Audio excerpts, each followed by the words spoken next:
শুভ সন্ধ্যা বন্ধুরা। আজকের সংবাদ শিলচর, বৃহস্পতিবার 20 ফেব্রুয়ারি 2025। বিচারে বিলম্ব মানেই ন্যায় বিচারে ব্যাঘাত।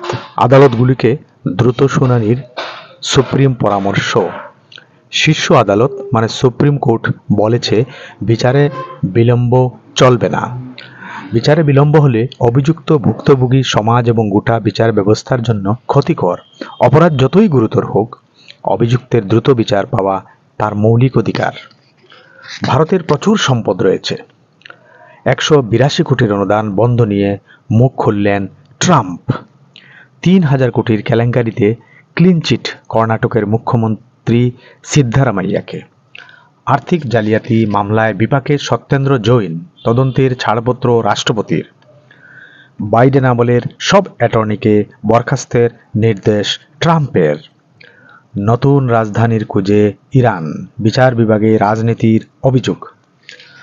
আমেরিকায় সাভারকর মামলায় রাহুল গান্ধীকে স্থায়ী অব্যাহতি পুনে আদালতের। পাকিস্তানের হানি ট্র্যাপের ষড়যন্ত্র রুখতে ভারতীয় সেনাবাহিনীর নতুন অস্ত্র এমশিল্ড 2.0। সেনা সূত্রে জানা গেছে, এমশিল্ড 2.0 চালু হওয়ার পর থেকে এখন পর্যন্ত কোনো হানি ট্র্যাপের ঘটনা রিপোর্ট করা হয়নি। এই অ্যাপ্লিকেশনটি শুধুমাত্র সেনা সদস্যদের জন্য তৈরি করা হয়েছে।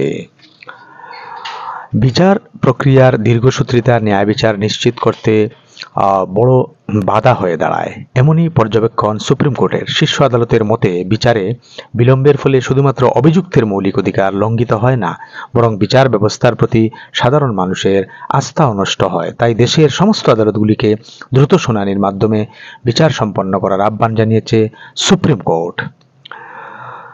ভারতকে 182 কোটি টাকার $21 মিলিয়ন আর্থিক অনুদান বন্ধ করে দিয়েছে আমেরিকা। এ নিয়ে তুমুল আলোচনার মধ্যেই বিষয়টি নিয়ে মুখ খুললেন মার্কিন প্রেসিডেন্ট ডোনাল্ড ট্রাম্প। এই সিদ্ধান্তকে সম্পূর্ণ সমর্থন জানিয়ে তিনি বলেন, ভারতের প্রতি সম্পূর্ণ শ্রদ্ধা রয়েছে, কিন্তু তাদের প্রচুর সম্পদ রয়েছে। বিশ্বের অন্যতম বেশি কর নেওয়া দেশ ভারত। তাহলে তাদের এই টাকা কেন আমরা দেব? 3000 কোটি টাকার কেলেঙ্কারির মামলায় বড় রকমের স্বস্তি পেলেন কর্ণাটকের মুখ্যমন্ত্রী সিদ্ধারামাইয়া। কর্ণাটকের লোকায়ুক্ত লোকপাল তদন্ত শেষে মুখ্যমন্ত্রী তার স্ত্রী পার্বতী এবং 2 শ্যালক মল্লিকার্জুন ও বিজয় কুমারকে ক্লিনচিট দিয়েছে। নয়াদিল্লি রেল স্টেশনে মর্মান্তিক পদপিষ্টের ঘটনায় এবার মামলা গড়ালো সুপ্রিম কোর্টে। গত শনিবার মহাকুম্ভে যাওয়া ট্রেন ধরতে স্টেশনে ভিড় জমানো যাত্রীদের মধ্যে হুড়োহুড়িতে প্রাণ হারান 18 জন। মূলত ভুল ঘোষণা ও অনিয়ন্ত্রিত জনসমাগমের কারণে এই ঘটনাটি ঘটে। এবার এই ঘটনার তদন্ত ও ভবিষ্যতে প্রতিরোধমূলক ব্যবস্থা গ্রহণের দাবিতে সুপ্রিম কোর্টে জনস্বার্থ মামলা দায়ের করেছেন আইনজীবী বিশাল তিওয়ারি।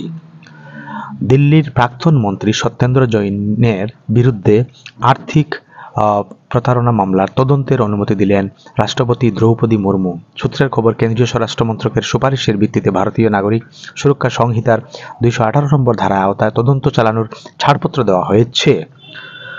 শেষ হলো আজকের সন্ধ্যার বিশেষ খবর। ধন্যবাদ।